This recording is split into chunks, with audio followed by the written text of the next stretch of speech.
Nous allons voir maintenant le projet Essin. Et donc une première question d'abord, qu'est-ce qu'un démonstrateur ? Donc un démonstrateur, c'est un investissement qui permet de préparer l'avenir et de soulever ou de lever les points durs qu'on pourrait trouver sur un système opérationnel futur. Donc ça permet de préparer en fait les systèmes futurs. Est-ce que vous pouvez maintenant nous présenter le démonstrateur Essin ?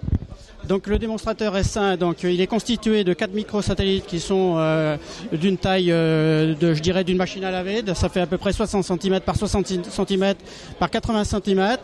Donc ils sont placés sur une orbite qui est à 700 km.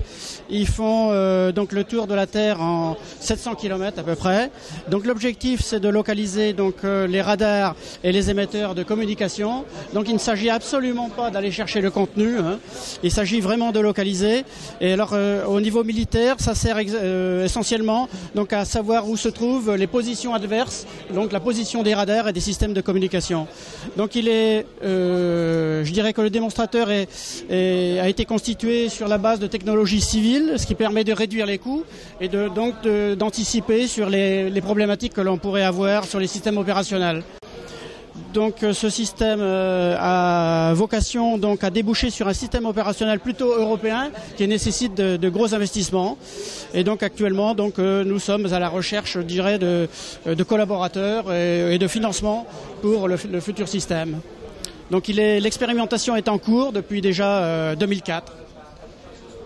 Très bien. Et donc depuis 2004, on parle aussi d'ELISA. Est-ce que vous pouvez nous le présenter à son tour ? Donc ELISA sera constitué exactement du même type de satellite, sauf qu'on ne va pas travailler dans les mêmes bandes de fréquences. Donc on travaillera dans des bandes plus hautes.